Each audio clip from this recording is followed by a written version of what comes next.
Hello, hello. Look at all of those gorgeous faces from all around the world. Lovely to see you, everyone, and welcome back to the Centre for Legal Innovations Women Legal Business Founders and Leaders series for 2023. As you know, we kicked this off in 2022. So this is actually the fourth in that series. So if you haven't caught the other three, please do, because I think you'll find those as wonderful as I'm sure this one will be today. So welcome again.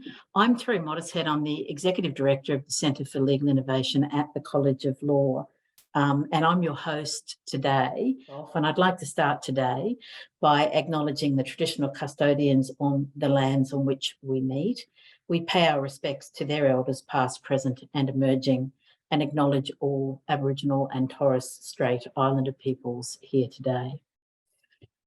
In this session, what you've signed up for, why you're here today, we're going to be dealing with probably one of the most pervasive and hot topics in our world, our legal world today, and certainly in legal business, and that's change. What does it look like? Why does it matter? And how do you do it? And I add at the end of how do you do it forever, because we're now in a situation where our industry is going to be constantly transforming.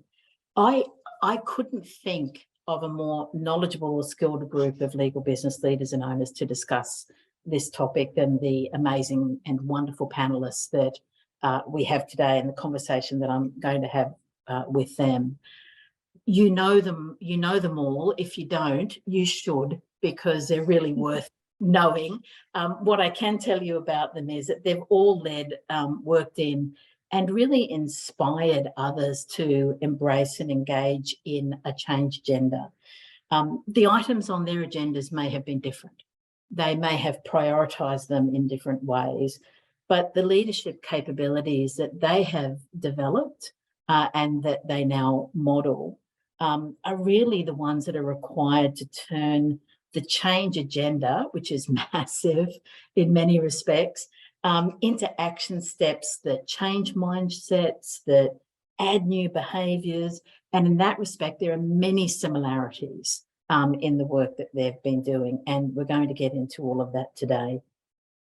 So let me introduce these wonderful people to you. And it is a huge welcome to Genevieve Collins, who is the Chief Executive Partner at Lander & Rogers. Hi, Genevieve. Lovely to see you again. Karen Sandler, who is a partner and Chief Knowledge and Innovation Officer at Gilbert and Tobin. And I should also mention that both Karen and Genevieve sit on the Centre for Legal Innovation Advisory Board, and we are delighted that they do. And last but certainly not least, Tessa Van Duyn, who's the CEO and practice leader at Moores. And delighted to say a very good friend of the Centre's as well. Thank you very much, Tessa, for joining us. So let's get into it, shall we? Let's kind of kick off. And I wanted to kick off by asking all of you, all of our panellists, this. If we look at pretty much any website in any law firm at the moment, we're going to see the word innovation. We may even see the word transformation. Occasionally, we might also see the word change or something in that nature. The two seem to be invariably linked at the moment, innovation and change. And so I wanted to ask you as business owners and leaders, and it may seem a strange question, but I think it's the right one to kick off with. What do we actually mean by innovation and change, and are the two intertwined or are they different? And Genevieve, I'm going to throw the very first question to you on that, if I may. Thanks so much, Terry, and for the generous introduction. And hi, everyone. Thanks for joining in today. Look, from my point of view, I think certainly the concepts of change and innovation are absolutely linked. But when I think of change, I guess I think of something more incremental. And when I think of innovation, I tend to think of something more disruptive. For us here at Landers, I think it's a really important distinction, though, because we need to do both and we need to do it at the same time. So organisations obviously need to keep reviewing, not just law firms, but all organisations need to keep reviewing and refining everything we do. But we also, at the same time, I think, need to experiment with services, delivery models, platforms that are fundamentally new and different. For example, AI, I would put AI into that kind of bucket. So in our iHub, in our innovation team here, we have separate optimization and innovation teams. And for us, I think it depends really on the organisational size, but for us with 600 people, it's very effectively enabled us to focus and importantly to resource our optimization function and our innovation function, and I guess to provide clarity for the rest of the business about who's doing what. And that's been really important for us. Yeah, absolutely. And I guess from that as well, Genevieve, is it that you've almost created a space where people can go if they've got an idea, and I appreciate it may or may not go forward, but there's that constant place and constant energy, I guess, refined around your hub, right? I think that's true. And if people come up with ideas, we can direct them to the correct, right team that can actually do something about progressing that idea forward. Yeah, absolutely. Karen, I want to throw the same question to you, again, on the basis that you may define it slightly differently or it may play out slightly differently in your firm. So, same one, innovation change, the same, different? Thanks, Terry, and really delighted to be here, and hi all. So I think for me, I would say they are inextricably linked. So I've got probably a very similar viewpoint to Genevieve on this. I think I agree also from an innovation perspective. Obviously, there are two concepts there, one being that incremental innovation and one being that really disruptive innovation. And Genevieve alluded to this already. But I think underpinning all of that is change.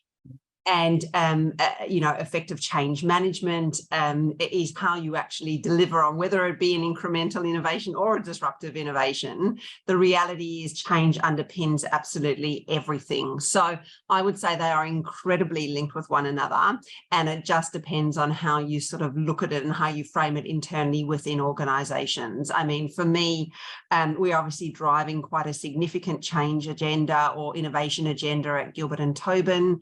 And underpinning that is a huge effort and investment in the change and the mindsets that go with the change as well to deliver on that innovation, whether it be incremental and or disruptive.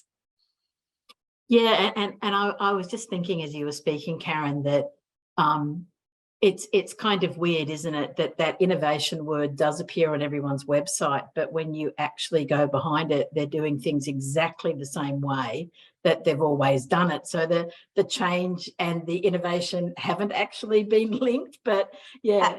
Absolutely. And I certainly believe that if you are going to have effective innovation and you are truly going to permeate that within your overall culture, you really need to work on the change elements. Like that is really integral to anything that is successful, I believe, in the innovation landscape. Yeah, absolutely. So Tessa, how does this stuff show up for you at Moores? Hello, everyone. Thanks, Terry. Thrilled to be here as well.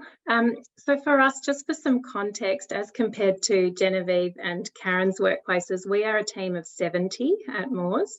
So it shows up in some ways very differently and in others not. So I'm the first to admit that we are guilty of having innovation on our website. However, I would say that I try to break it down into actually what does that look like in terms of behaviours, attributes and values. And so for us, I move away from the buzzword of innovation when we're trying to live it and live a culture of innovation at Moores into something that I think is a bit more accessible for people, in that it's about curiosity. So it's about having a curious mindset, a kind of continuous improvement mindset, always asking why, and everything that you do, how can this be better? It's about, continuous improvement effectively. Yes, it's about shiny new toys, new products and new systems and new ideas, which I love all of that, but I've found that hasn't, and I'll talk to this later, but it hasn't actually resulted in the kinds of environment and behaviour that we're trying to foster at Moores that I think has the hallmarks of what sort of innovation might look like, particularly in the bigger firms where there are systems and processes and people that are resourced specifically for that purpose, for enabling innovation and a culture of innovation. As to whether they're linked, yes, I cannot agree more wholeheartedly with both Genevieve and Karen in terms of the link between innovation and change. I don't think you can have innovation without change. And again, in terms of accessibility, that's sort of how we talk about it. That's how we approach it at Moores. Because it is about the mindset. It's about, you know, having, yes, it's quite you know, it's aspirational to talk about a transformational agenda, but for me, what works in a smaller organisation rather than overnight revolution is incremental evolution. And Tessa, in a smaller organisation, and I know a number of our folks do come from that kind of business demographic, if you like. Does the impetus then tend to fall to you as the leader of the firm? Like when we're speaking with Genevieve, and I know she's a driver of change as well, as is Karen, but they do have, if you like, almost dedicated hubs where that stuff is brewing all the time. I use that because I'm, you know, into coffee, so brewing all the time. But for you in a smaller firm, where does it brew? How does it brew? How do you keep it brewing in a way? It always, I think everyone would agree, it brews. It should brew across the entire organisation. That's what we're all looking for. That's the secret sauce in a way, where everyone feels like they're invested and an owner and have responsibility to adopt this kind of mindset. But yes, you're absolutely right. In an organisation of our size, the risk and the danger is that it comes from the top. And I can tell you, and I'm jumping ahead here, but it does not result in success. Yeah. Hold that thought. We're coming back to it, because I want to ask each of you to give us an example, because, you know, it helps to illustrate in a way a lot of what you've just defined. But before we get to that, I do just want to, if I can, segue into something that you were just alluding to there, Tessa, which is around engagement. I just look at the depth and breadth of change in the industry at the moment, and it's a little bit exhausting. You know, it's wide and deep, whichever way you go. And so I wonder, you know, there's a question around engagement, which is getting people excited about it, but it's also sustaining that excitement, as we said at the beginning, forever. So, you know, that's a really big agenda to kind of keep pushing along. So I want to pick up on that secret sauce mention that you made there, Tessa. And Karen, I'm actually going to come to you first on this one, if I may. How do we get people initially excited? How do we keep them engaged? So is it because all you folks are really excited about this and you're very charismatic in terms of your leadership? Is it the topic? Is it generational differences? Is it organisational structure, rewards, roles, capabilities? I mean, there's a whole bunch of different opportunities. It's almost like, how do we sort through that, and so that we get people interested and keep them interested? So a big question, but an important one, I think. Yeah, absolutely, Terry. And I'd like to think it's because of charismatic sort of leadership and the like, but I think there are definitely other factors at play. I would probably list 4 factors when I think about it as to what is it. And obviously, we've been trying to drive the change agenda at Gilbert and Tobin for a number of years now. I think for me, what is absolutely critical and people recognise very quickly is that leadership buy-in.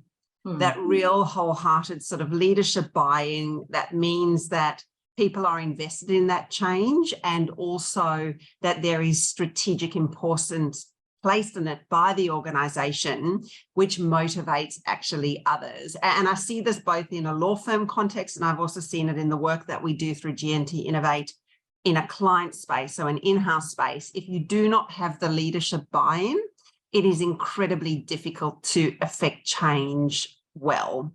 So I think that for me is always top of the list. And that obviously takes different forms depending on different organisations, but really that real drive. I think the other one is that general vision for change, and it definitely is aligned to the leadership buy-in. But you know, I'm a true believer of the fact that the challenge, if you don't have a true vision for change and you don't know where you're strategically going, it is very difficult to align the particular initiatives underneath that change.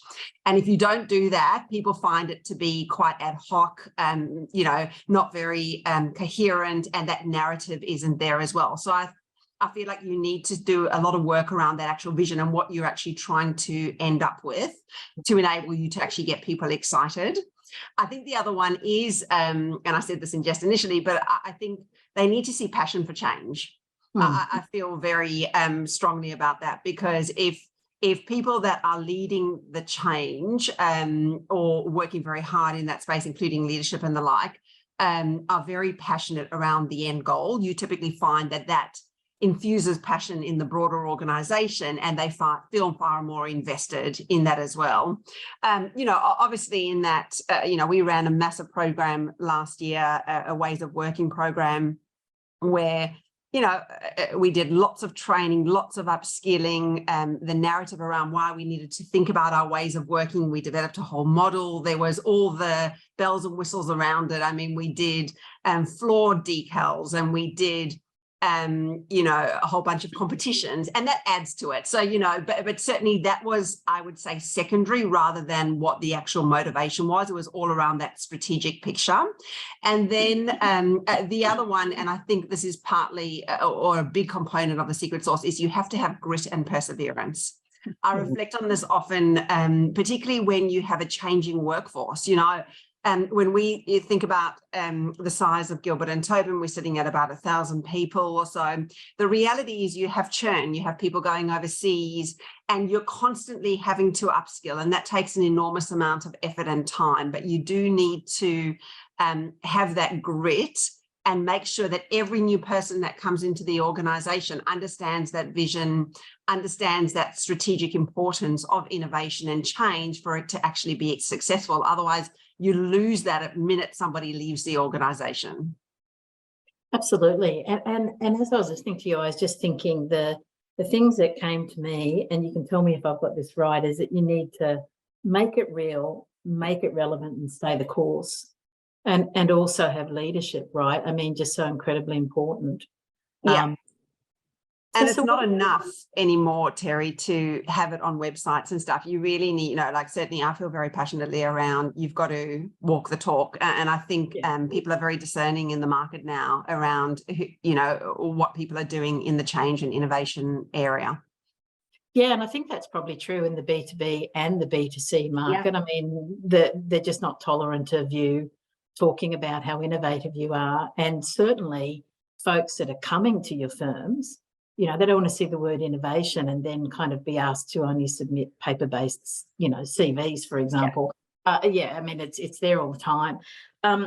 Tessa, I know you have thoughts about this as well, but for your firm and for firms of your size, this engagement question, how do you kind of get it rocking and rolling and keep it going?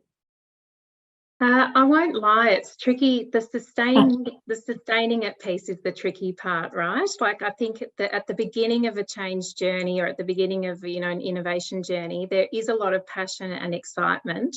And I agree with the 4 factors that you've identified, Karen. They're great, with the addition of walk the talk. So there must be leadership buy-in, 100%. Without it, it will fail.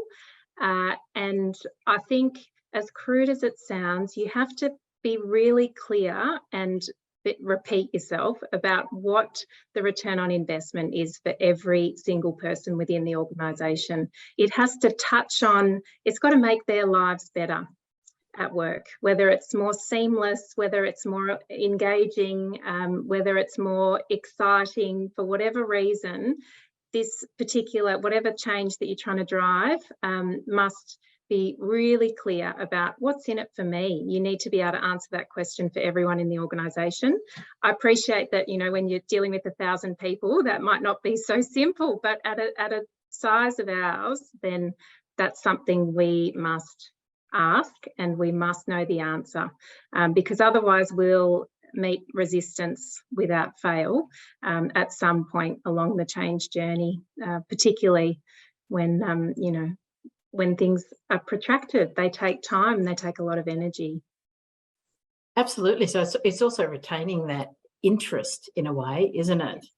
Yeah, yeah. Do you think can you ever over communicate the change agenda? I used to think so, but I've done an about turn on that, and now my answer is no, you can't. More is definitely more in my experience when it comes to communication, particularly in the context of a change or any kind of vision piece, really, something that aligns both the vision and the strategy of an organisation. Yeah, can't over communicate that. And also a great new tagline for your firm, right? More is more. More is more. Right? Yeah, absolutely. Thanks, Terry. A pleasure. I'll head straight to the IP office. So Genevieve, let me ask you that same question, because I know you folks have also done a lot of work on this engagement piece. So share your secret sauce if there is one. Thanks, Terry. Well, look, for us, I think the starting point is leadership. I don't necessarily think the leader has to understand or even be visionary, but there needs to be a level of sponsorship as a minimum if the whole innovation agenda is not, in my opinion, doomed to fail, because it does need to be resourced and it does need someone kind of driving or nudging it forward. But to me, it depends on the organisation, and the people on the call today will all be from different organisations, different sizes and different cultures. And to me, that's relevant. So if you're more in a command control environment, I suspect that's easier. If you're in a partnership environment where it's all about influencing people, I think, and that's our environment definitely here at Landers, I think it's just so important to consider what motivates people, not just in relation to innovation, of course, but any change. And, you know, generally speaking, it's pretty easy to identify what motivates people in a law firm. I can tell you that lawyers are, as we know, all time poor. So the question, I think Tessa touched on it, is what difference is it going to make to me? Secondly, what difference is it going to make to my client? And I guess adding in the additional lovely secret sauce ingredient of lawyer competitiveness. What are other firms doing, and am I kind of going to get left behind if I don't engage? And I think they're factors which motivate and excite people. But of course, there's others, and a few of the other panelists have touched on it in terms of competition, even listening to webinars. Someone asks about it, a client asks about it. There's a reward and recognition program. There's lots of little assistance motivators, but basically the core three motivators are the three that I think I've identified.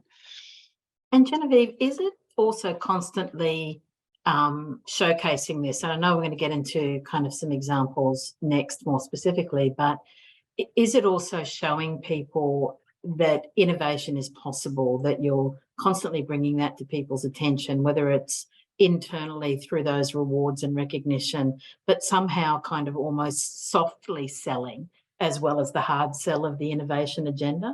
Yeah, absolutely. Yeah.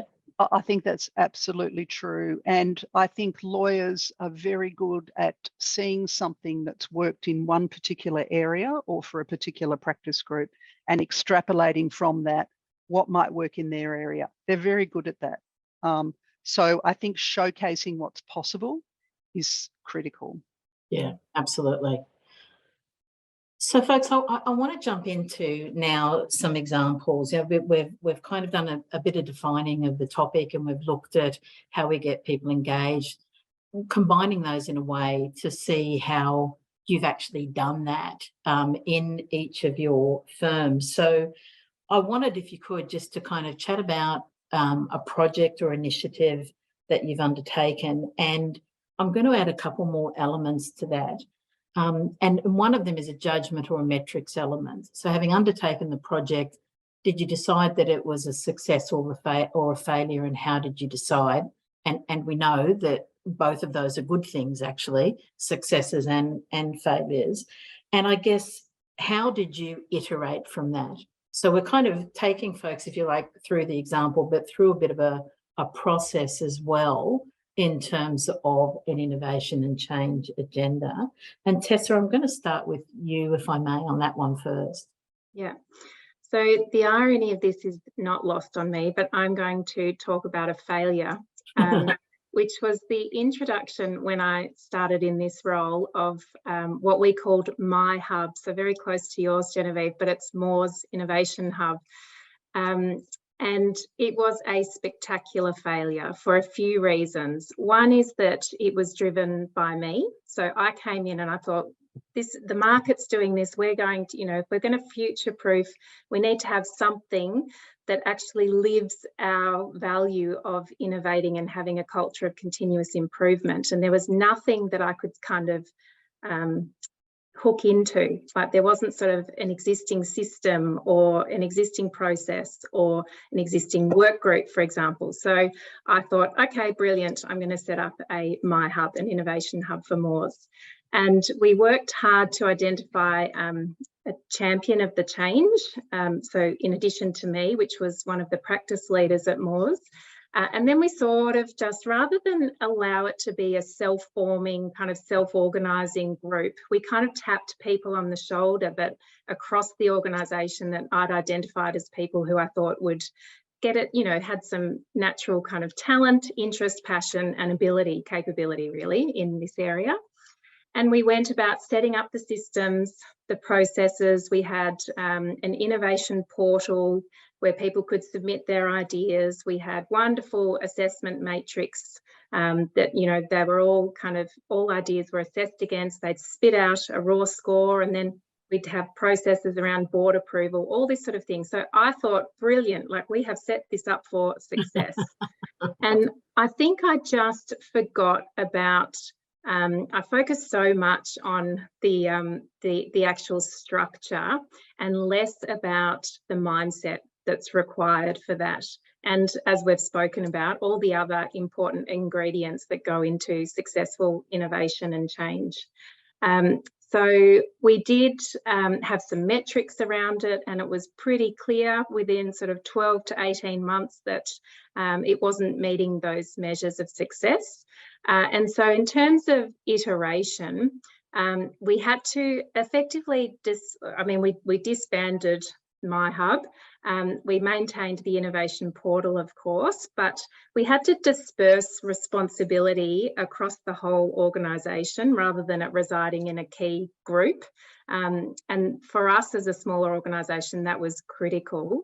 And again, it was going back to basics around actually what sort of behaviours and values are we trying to incentivise here and encourage through having systems that enable that, of course, but actually us as leaders walking the talk about what does an innovation actually look like. It might just be as small as a process improvement. It might be a tweak or a shortcut in Outlook or some kind of mini automation. It doesn't have to be big. And I think that's the danger too, in that we sort of pitched it that people were so aspirational. They were out in the marketplace themselves, particularly the younger lawyers who are bringing back all of these wonderful ideas, most of which though fail that test in that they jump straight to the solution rather than actually articulating and understanding the problem. So that was something that I think we had to, as you say, iterate, and now we're doing that much better through dispersed responsibility across the organisation and again walking the talk in terms of values and behaviours. Hessa, do you think that, I know you folks have kind of moved to outputs versus hours, and I just wanted to, if I could, ask you a little bit of a follow-up question there. Do you think that has it been impactful in terms of your change agenda and making that effective? Absolutely, is the short answer. I could wax lyrical about our business model in that it is one that is based on value pricing. So we price for outcomes and outputs and the value that we've created for our clients as opposed to inputs like time. It absolutely aligns with innovation, creating value, focusing on outputs rather than the inputs, rather than jumping straight to solutions. It's actually stepping back and asking yourself, what is it that we're trying to achieve here? What's the problem we're trying to solve? So it is a structure at Moores that enables a culture of innovation, definitely. And I wanted to, if I may, Tessa, just underscore one of the many wonderful things that you just mentioned, and that is that there is value in the process.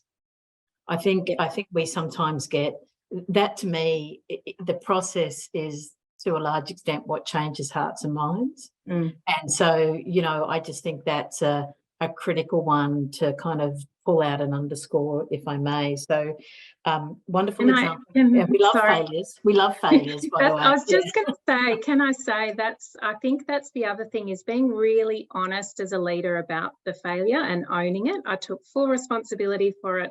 And I think that kind of gives everybody else freedom or liberty and safety to do the same, which is what you need. You must have that you know, culture that enables people to experiment and know that the organisation's got their back when they fail dismally. And you're also role modelling, to go to a point that Karen made earlier to me. You're role modelling resilience as well. Yeah, you know, true. it's okay to fail. Genevieve, I'm going to come to you with this one next. An innovation example with all of those bits and pieces in it. Again, you know, did it succeed or did it fail, and how did it kind of shape what you did next? Yeah, that's great. I'm also going to share a failure and what we did to get it back on track, actually. I think that's a female thing. We're all sharing the failures here. I like that. So look, a specific example that I would like to share does relate to the structural impediment that we just talked about with value pricing and time costing, actually. So the task that we set about to address was to build a regulatory compliance tool for clients. We'd seen a gap in the market. We discussed it with a few clients who'd expressed interest in it. And the idea was that we would provide this tool either as an add-on or a subscription-based service. So it was a joint product really between our iHub and the relevant legal team who were providing the IP for the tool. And our iHub team had time to focus on the project, but it was clear that it was slowing to a grinding halt, actually, because the lawyers who were initially enthusiastic, to that point about the initial enthusiasm, became busy with their day job, which was completely understandable, and also personally felt under pressure to produce fees, etc. So even though this was a potentially revenue-raising tool, it wasn't immediately so. So it was hard to maintain that momentum with the lawyers involved. So what we could have done, given budget relief. That's the usual response of law firms, just give budget relief to those people who are undertaking other related activities. But what we decided to do was to flip it around in a positive way. So we advanced notionally our iHub an amount of money to spend on this project, who could then pay lawyers for their time in investing their IP into the tool, which we agreed would then be paid back on completion of the product when it began to raise revenue. So look, that immediately got it back on track. And I think it's true to say now that's been very successful. So that's not something we're going to do in relation to every initiative, but a bespoke platform where we need to build and inject IP into it. We think that's quite fair to the lawyers involved. But, you know, looking ahead, ideally value pricing will prevent all those impediments along the way. And that's something that we are, you know, keen to embrace. But you've underscored there also, Genevieve, something that Tessa touched on as well, which is that the importance of that mid-course correction, for want of a better expression. You know, it wasn't working, but we're going to be agile enough to kind of see that and to do something about it. And so I imagine that's a really important part of this whole change agenda as well, right? Absolutely. I mean, it is a continuous process and nothing's perfect from the outset. So even if you consider it's on any measure been successful, you still have to continue to review and refine as part of the innovation. Forever. So Karen, let me come last to you. An example, again, success or failure. And we've got a great quote here from Grant: "There's no such thing as failure, there's only feedback." Love that. So with that in mind, Karen, Share your Thanks. example if you can. Thanks, Terry. It was quite hard thinking about what example to settle on, but I'm actually going to do a technology product that we set out in 2016 to develop, and it's what we fondly refer to internally at Gilbert and Tobin as DDI. I lost about 6 months of my life working directly on that product at that stage, but it was a huge learning curve and was actually great. And effectively, we worked with a US startup on developing a tool that would optimize the way in which we did due diligence internally on our M&A and equity capital markets and the like matters. And it was a huge investment, both in the knowledge side of things, because underpinning the technology was obviously all the checklists that you needed for, all different types of document reviews, whether they be real estate leases, land title, supply agreements, etc. And obviously there is a significant suite of those. And then also wrapping at that stage, obviously it was very early on in, the heightened technology landscape and firms focusing on innovation as well. It also, fundamentally shifted the way in which we did due diligence, because you effectively were taking lawyers out of Word checklists that they did, and they did them independently. They weren't co-authoring or anything like that. And then you were putting them into a document, into a system whereby all the documents were allocated. So it had a lot of project management functionality. You could see live statuses of all the reviews, all the checklists, etc., were done in the system as well. And it actually had capability to deliver out the report. And the reason why I wanted to share this with you is I originally went in there with the view that we are going to alter the end-to-end process. And what I realized quite quickly is that the amount of change that was relevant for the lawyers in a very early part of, innovation almost, and a change disrupting the legal landscape was probably too much for the lawyers. And we needed to think about it in a very incremental way. So whilst the platform was set up, certainly not from the reporting side, but it was certainly set up to do all the allocations, all that live status, and then all the checklist reviews. We actually then started saying, okay, there are some teams that we feel like we could do the full array, but there are other teams actually that are just not ready for that. So we took a slightly different approach depending on where that is at. And we have been working on that tool. I mean, we've just launched the 11th version, so it has been well and truly a real success, but that is based on constant iterative feedback from our lawyers, working with them. ESG changes come in and you've got a modified checklist. So it is a constant moving sort of beats for us.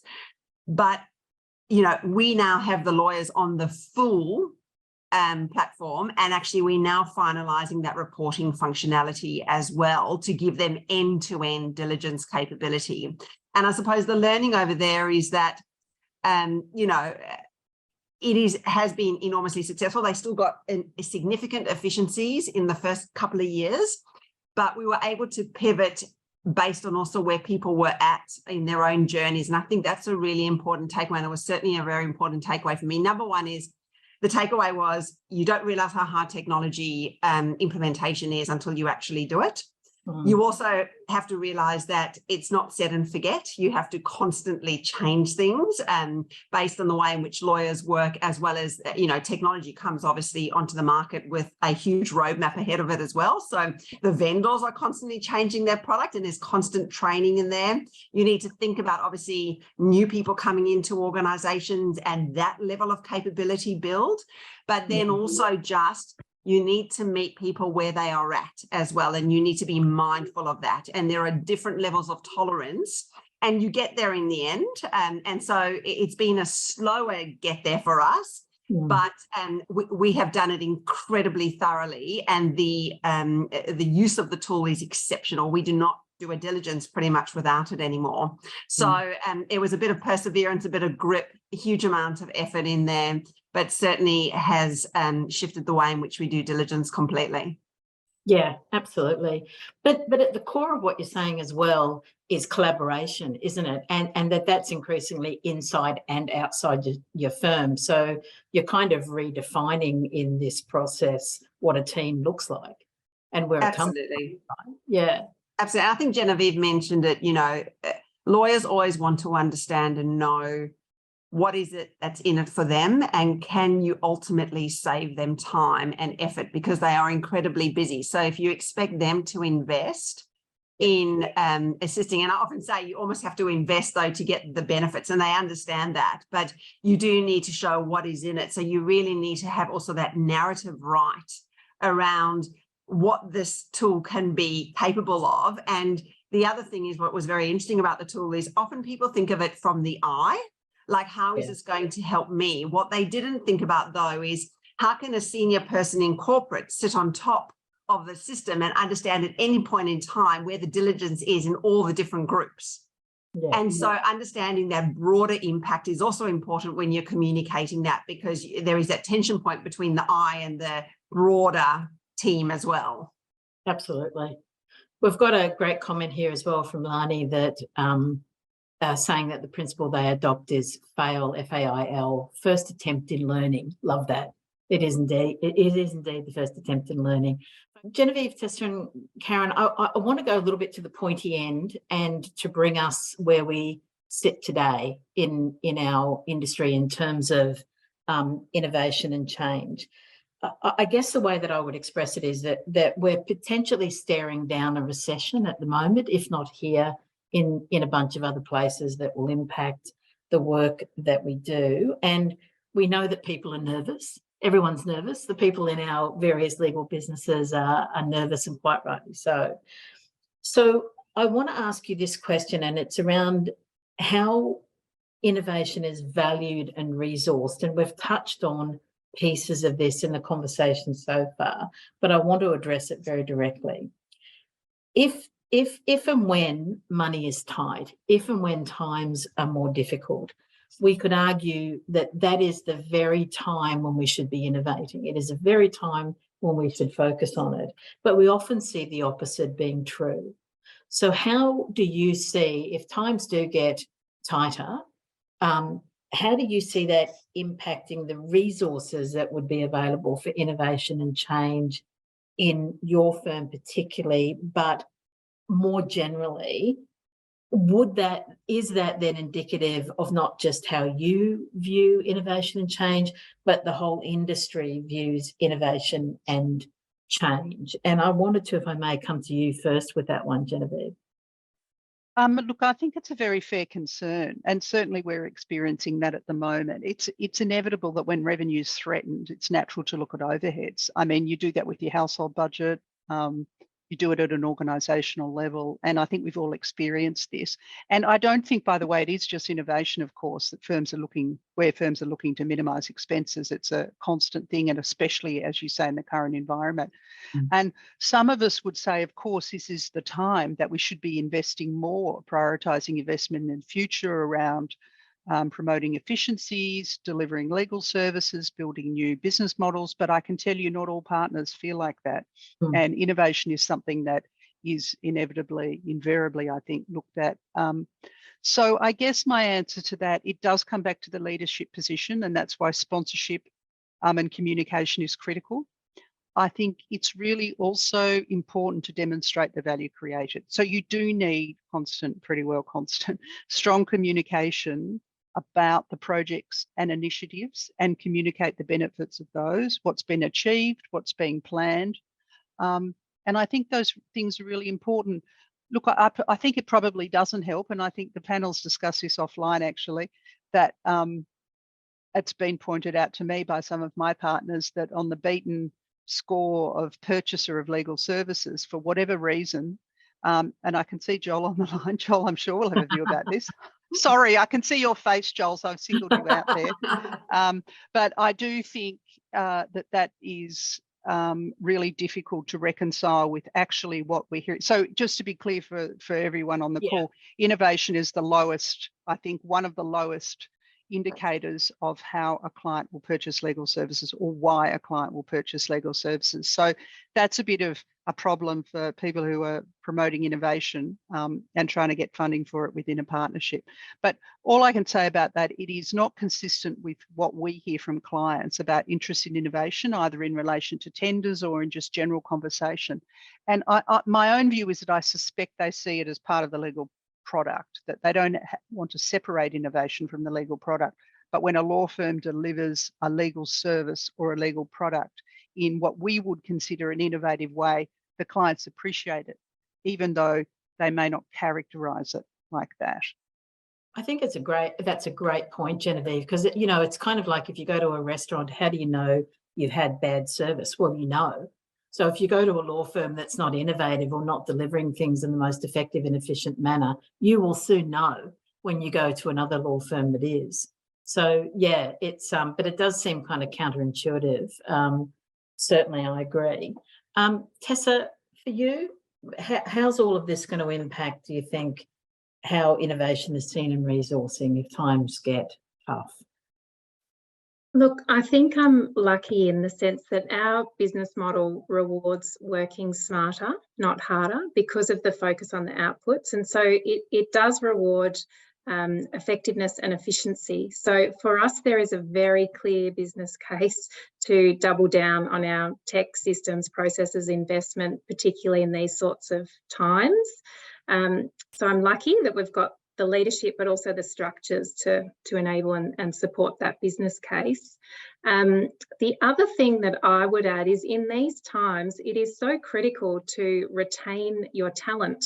And part of that speaks to the engagement of your staff and your people. Like if you're creating a culture of innovation or you are sort of trying to embrace that mindset and encourage the behaviours of collaboration, working together and being solutions focused, particularly at this time, they want to see that you're investing in making their working lives better, making it more seamless, maybe making it a bit more exciting and engaging sometimes, not all the time, that you are committing to that investment. So for us, it's as much about attraction and retention of talent in this market, as well as, the effects on the bottom line, obviously.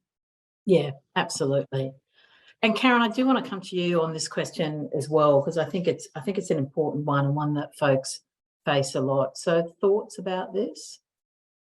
Look, I think a lot of it's been said already. I think the reality is, and you see this, and I've certainly seen this globally over the last 6 months or so, is that there are some people that are still growing their innovation teams, and there are some organizations that are slashing their innovation teams. That is the differences that we actually see. Certainly from my perspective, it's always quite interesting. I think I'm quite fortunate in that I have a very diverse portfolio of work that sits under me. So as a result, there is so much to do and so much, and I always am very focused on having a number of strategically relevant projects underway at any given point in time, which means that, those projects are only going to come to fruition anyway. And by the time the economy recovers effectively, and you need the time to do the work to actually sort of, have the right outcomes. So I think, look, Terry, it's a really tricky one, and it's really unfortunate because I do think it is the time that you do need to invest more in innovation. And certainly we have the view that in times where things are not as good, clients are far more discerning around costs and the like, you need to deliver your product at a much cheaper or cheaper and more efficient rate anyway. So that's really where our team comes in, and we certainly have that view internally as well. What has been interesting though from my perspective is that on the G&T Innovate side of things, we have never been busier. We are so busy at the moment that we almost can't manage the volume of external and internal work.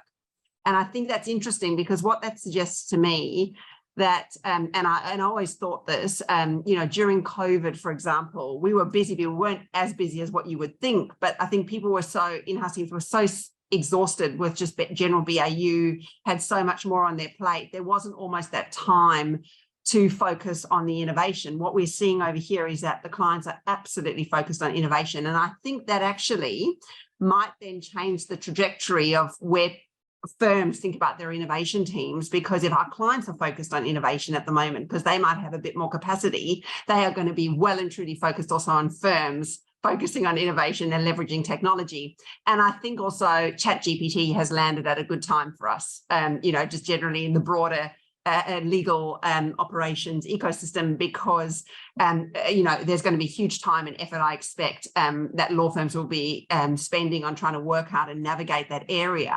So in some respects, I mean, we're almost thinking about growing capability rather than removing capability.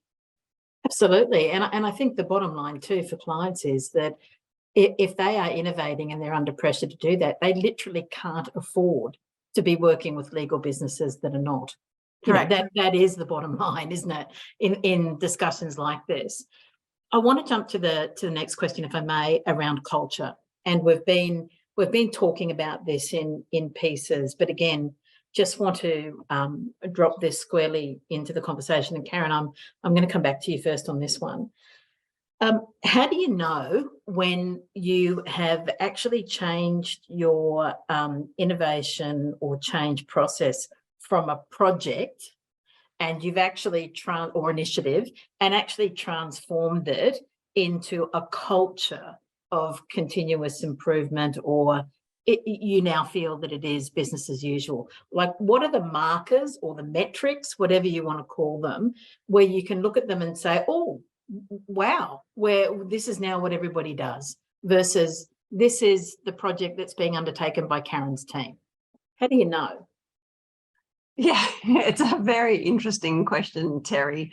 I think my view is the job is never done, and you need to continually push the boundaries. And I think that is the purpose of innovation. So if you get comfortable at any point in time, I feel like then you never deliver what you're capable of delivering as a team. We have, as an organization, we have spent a huge amount of time on the engagement piece. I think it is, absolutely fundamental to any change agenda. And I also have the mantra internally that, yes, my team is available and my team is there to help everyone make their work and life easier. But the reality is we cannot do it without the lawyers. It needs to permeate throughout the organization. So everyone has a responsibility. They don't need to be subject matter experts. They don't need to code. They don't need to do any of that type of stuff, but they absolutely need to understand when it is time to reach out and the like. So I differentiate between almost BAU and projects. I mean, there are some projects that for me are more around that disruptive innovation. Like, we are constantly engaging in projects that are very strategic in nature, but fundamentally shift the dial in the way in which we operate as a firm, or think about our resourcing or, the like. BAU, I believe, and it was also the back of a lot of work that we did after COVID. Last year was a very heavy year for us in terms of just the engagement piece whilst people were back in the office, and really cementing that internally. And, we look at metrics and we track metrics all the time. We have got, ways in which the lawyers engage with us. We track those metrics and we make sure that they are increasing. The reality is you'll never get 100% of lawyers who are going to reach out for help on their work. But our metrics are how often is a particular technology being utilized on a particular matter rather than them doing it by themselves. And we track that always. We track the volume of reach outs that we get. We survey our lawyers all the time to get insight from them so we can track those metrics. So we are very focused. I mean, my board reports on all my 5 teams that I manage, including the client side, the entire board report is metrics. So we really do manage that quite carefully. And, for me, it's about, the other day we got an email saying, just thank you for all your work from one of the lawyers that was in a real pickle about doing something and somebody in my team was able to. So we've sort of impressed upon the lawyers to reach out for help and don't feel like they have to do everything themselves. And so for me, it's just about seeing that number grow. I don't put a metric as it has to be 80% or 70% or whatever. As long as that number is growing for me and we feel like there is certainly that culture internally and people reach out regularly, that is enough for us. And you know, they're constant training as well of new people coming in, because that's the thing. It's all very well if your culture is there with people that are existing in the organization, but you do lose people and you need to constantly keep that up. Yeah, absolutely. And I just picking up a question that's there, it sounds like with those metrics as well, you're going to be seeing the folks who are engaging in things like technology and ones that are not, and it also is kind of identifying the opportunity to reach out to people and bring them in, so to speak. Absolutely, it's both. It's push and pull, absolutely. So we will reach out, we will look at matters where we know that there is particular ways of working that we expect of our lawyers that they might not be doing that, so we'll proactively reach out. So we are a very proactive team as well as the reactive team, and I think that's absolutely critical. Absolutely. So Genevieve, I wanted to ask you, and you also, Tessa, I know we're getting close to time, but just your thoughts about this on culture as well.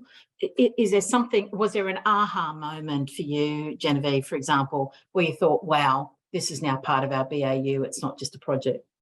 Yeah, definitely. And I think it's the most rewarding time in any project or initiative when you think, and I think the metric for us, it's not a data metric, but it's a realization that there's been wide adoption. And I think that occurs at a time when it then needs to fall into the team managing BAU and continuous improvement. And then we can, or the innovation teams can then focus on the next initiative. But I think it's really quite clear when that moment occurs. And it really is the best time. I think it's important at this point to say that the collaboration between the innovation and the tech team managing the BAU is absolutely critical, because it's never going to be at the perfect phase. It's not going to be full on completion as lawyers, you know, tend to expect with everything. It's not going to be 100% perfect, but upon wide adoption, it then becomes BAU for us. Fantastic. Tessa, your thoughts on that one? Same for us. I was going to say, when there's widespread adoption and responsibility for whatever the project might have been, then it becomes BAU for us. And I agree. That's the very rewarding part of it. Fantastic. I'm going to wrap with one really quick question, and I'm going to ask you whether or not you can just articulate it almost as a word, really. And Genevieve, I'm going to come to you first on this one. This whole series is focused on legal business owners and leaders. And so I'm wondering, in this space, in all of you leading innovation and change in your firms, what's the one leadership capability that you have developed as a result of working and leading and being immersed in this process and this space? Genevieve? Oh, I hate the idea of one word. I'm a lawyer, but if I had to pick one word, I would say it's empowerment. I think knowing what you're trying to achieve, articulating the vision, resourcing with the right people and the right roles, and then allowing the team to thrive. So I would sum that up as empowerment. Brilliant. Tessa? So the perfectionist in me hates this question, but for me, I've had to really embrace vulnerability. Okay, fantastic. Also great. And Karen, the very last word to you? Passion. Passion. What a great one to end on. And also, I think, describes all of you, actually, in terms of this session, but more generally. Thank you so much, Genevieve, Tessa and Karen. What a fantastic session. I hope you have all enjoyed this as well. I know that you can find all of these folks on LinkedIn and very many other places, and that they are unbelievably generous with their time. So I also know that they would be open to you reaching out to them if things occur to you after this session. And of course, please do follow the Centre on LinkedIn, Facebook, Twitter, Instagram, and lots of other social media. You'll find us in a whole bunch of different places. Thank you very much again, folks, for joining us. Thank you very much again, Genevieve, Tessa and Karen. An absolute pleasure. See you next time, folks. Thank you. Thanks. Bye.